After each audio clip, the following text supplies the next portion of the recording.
Padışaga barıp meni aytıp koy, ушундай bir жигит бар, Yusuf деген. Дагы узартып койду. 7 жыл унутулуп калып кетти да. Экөөнүн жаласы ушул эле, падышаны ууландырмакчы деп камап койгон эле. Неге барганда унутуп калды десе, себеби дейт, бул өзү жала жабылып, зорго жетсе ордуна, анан бирөөгө ортомчу боло эле.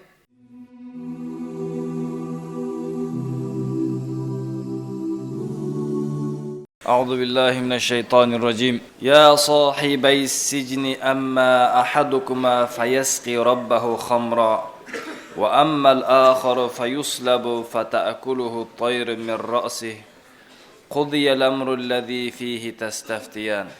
O menin türmödөгү эки шеригим.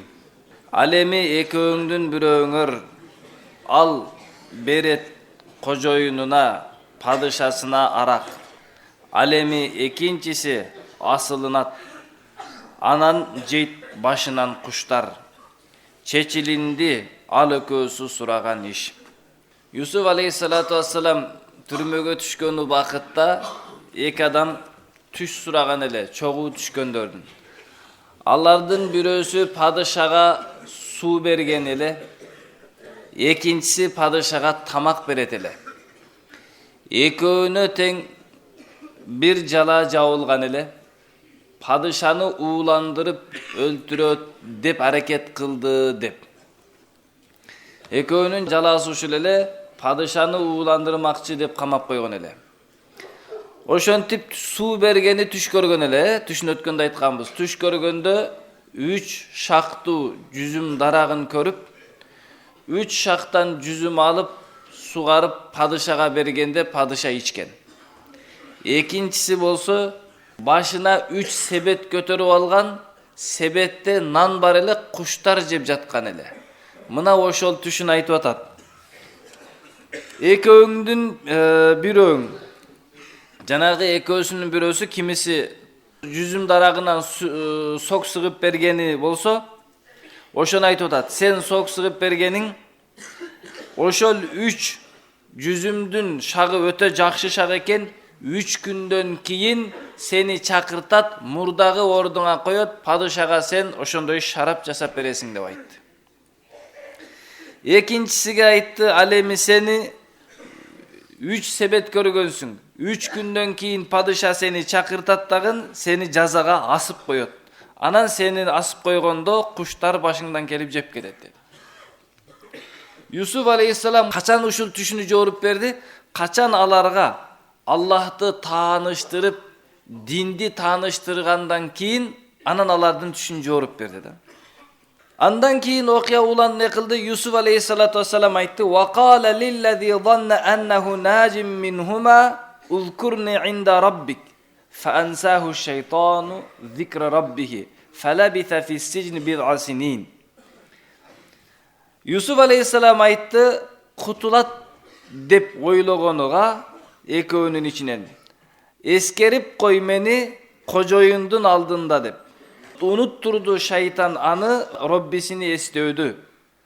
Калып калды сижинде, түрмөдө бир канча жылдар бою. Юсуф алейхиссалату вассалам бирөөсүн өлөт дегенден кийин экинчисини кутулат экен, падышага барып кызмат кылат экен дегенден кийин ошол падышага кызмат кыла турганыга айтты да. Padışaga barıp meni aytıp koy, ушундай bir жигит бар, Yusuf деген. Бул чоң падыша, баягы Yusuf алейхиссалам үйүндө кызмат кылган эмес, бул чоңго. Баягы ал Мисир шаарынын башчысы эле, бул чыныгы чоң падышасы эле. Ошол чоң падышанын барып айтып койгонуң, сен эми суу бересиң. Ошол убакта айтып койгонуң, бир туугандары ушундай кылган, ушундай кылып кул болуп сатылган, ушинтип зынданга түшүп калган, түрмөдө бир жала жабылган мазлум bir Yusuf деген бар, ошого жардам бериш керек деп айтып кой деди. Бирок Аллах Таала Yusuf алейхиссалату вассаламдын ушул жерде не кылды? Аллахка кайрылууну шайтандын сенен унуттуруп койду. Аллах Таала Yusuf алейхиссалату вассаламды унуттуруп койду Аллахка кайрылууну. Өзү негизи Аллахка кайрылыш керек эле да. Эмне үчүн? Sebebi Yusuf aleyhissalatu vesselam ötkönde aytты go. Vattaba'tu millete abai İbrahim. Atalarım bolgan İbrahim, İshak, Yakup aleyhissalamdın jolun joldogon adamın dedi go. Ибрахим алейхиссаламды отко ырытканда эмне кылган?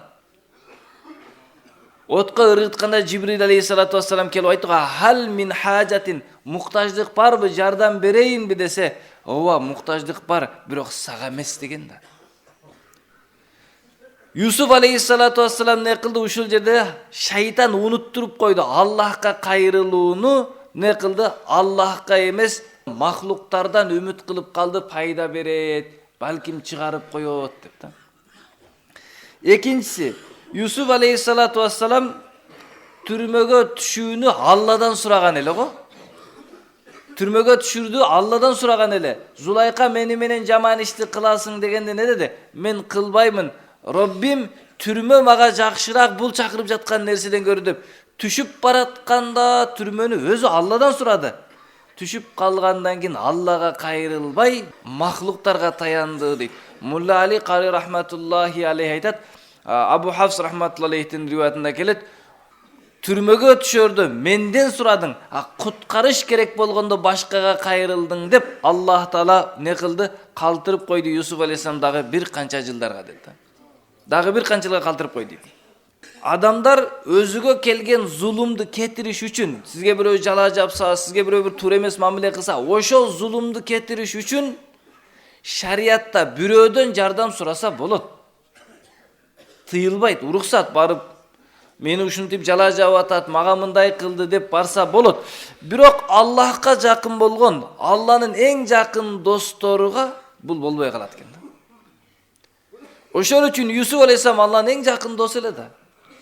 Эң улуу пайгамбарлар да аларчы. Пайгамбарлар эң улуу инсандар да. Аллахтан башкага кайрылганга болбойт да. Аллахтан башкага кайрылгандыктан Аллах Таала не кылып койду? Дагы узартып койду. 7 жыл унутулуп калып кетти да. Кээ бир уламалар айтат, унутканда Юсуф алейхиссаламды эмес, баягы падышанын алдыга барган кызматчы унутуп калды дейт да. Айтамын деп чыккан эле убада берип, бирок барганда унутуп калды дейт. Неге барганда унутуп калды десе, себеби дейт, бул өзү жала жабылып, зорго жетсе ордуна, анан бирөөгө ортомчу боло беле. Ошол үчүн караң, бир адам бир жерге зорго жетсе барго, ал жерге баргандан кийин эч кимди карабайт экен да. Туугандарын да карабайт, башкаларды да карабайт. Эмне үчүн? Анын кыялындагы жерге жетти да, эми башканын кереги жок. Түшүп калгандан кийин анан келет. Ошол үчүн ал айтпай койду дейт. Анан Ибрахим Тайми деген улуу инсан болгон. Ошол инсан дагы бир жолу ушундай маселелери менен түрмөгө камалаткан болуп түрмөнүн алдына келгенде сураган экен бирөөсү, түрмөнүн ээси. Бир маселелериң, муктаждыктарың, бир нерселериң барбы? Мага васият кылып кетесиңби? Кандай болот десе, айткан экен да, сен мени эстеп койгун Роббинин алдында. Юсуф алейхиссалам Роббиңе кожоюнуң айтып кой деди го дейт. Сен ал кожоюндан башка кожоюнга айтчы дейт. Яны Аллахка мага дуа кылып кой деп айтты дейт да. Малик бин Динар рахматуллахи алейхи айтат, баягы Юсуф алейхиссалату вассалам суу берүүчүгө кайрылып мени айтып койгунуң, ортомчу болуп койгунуң дегенде Аллах Таала айткан экен: "Я Юсуф, иттахалта мин дуни вакила?" Менден башкага өкүл кылып, менден башкага таянып калдыңбы? Эми сенин камакта калууңду узартам деп каматып кой дейт. Юсуф алейхиссалам эмне үчүн ушул убакта Аллахты эстей албай унутуп калды? Шайтан кантип унуттурду? Шайтандын унуттурганы мындай болду. Сыноо өтө көп болуп кеткенде адам башка иштер менен алек болуп, кээде Аллахты эстөөнү унутуп калат экен да. Сыноо көп болуп кеткенде. Ошондуктан Юсуф алейхиссалату вассалам кудукка түшкөндөн баштап канча маселелер өтүп кетти. Бир дагы тынч күн көргөн жок да. Эптеп падышанын үйүнө келсе ал жакта да койгон жок. Зынданга келип түштү. Ошондуктан Фахриддин Рази рахматуллахи алейхи айтат: "Мен өмүрүмдүн эс тартып чоңойгон мезгилден баштап бүгүнкү күнгө чейин жашоомдон көргөн эң чоң тажрыйба" дейт.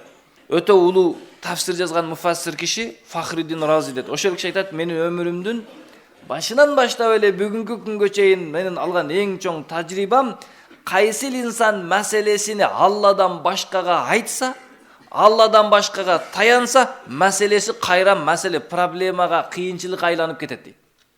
А кайсыл инсан маселесини, кыйынчылыгын Аллахка айтса, эң жакшы болуп чечилет. Менин жашым бүгүн 57 деген экен. 57 жылдын içindeki маселени көрдüm, ушундай болду дейт. Качан маселе кыйынчылык келгенде Аллага кайрылсак чечилет эле дейт. Махлукка кайрылсаң эч качан чечилбей, кайра кыйынчылык айланып кетет эле дейт.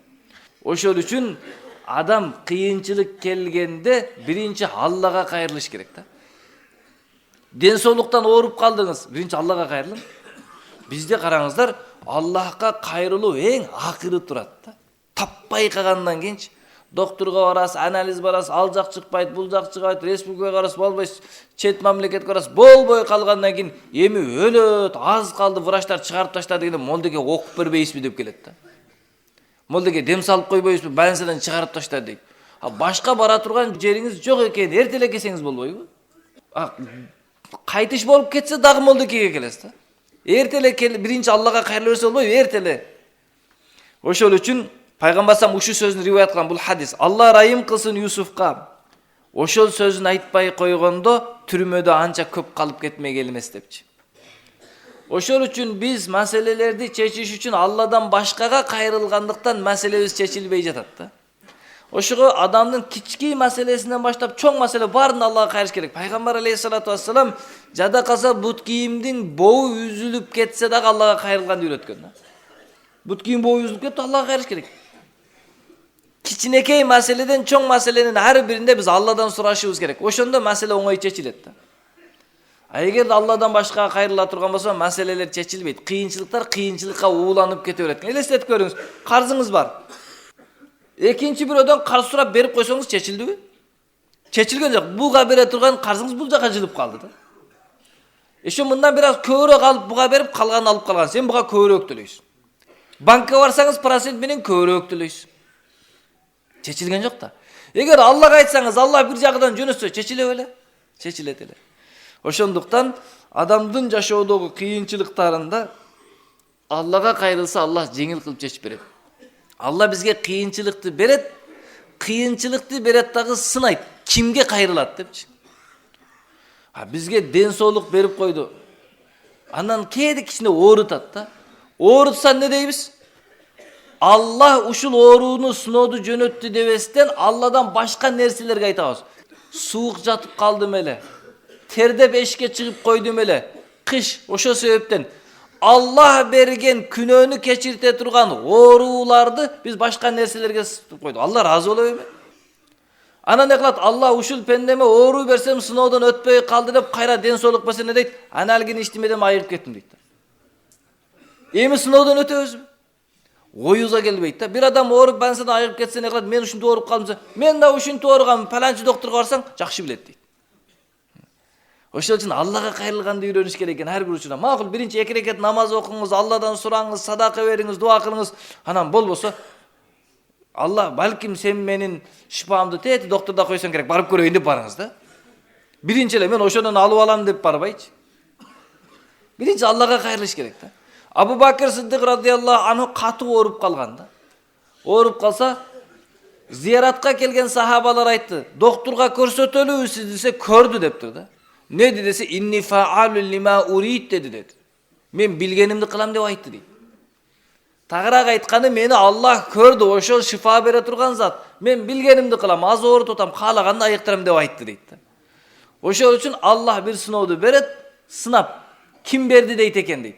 Кайра алат, ким шуну көтөрдү экен деп өтөт. Бизге келсе дагы кыйынчылык, кетсе дагы сыналып турабыз да. Ошол үчүн бул дүйнөнүн аты сыноо, кыйынчылык келгенде Аллах берди муну деп кайра Аллага кайрылабыз.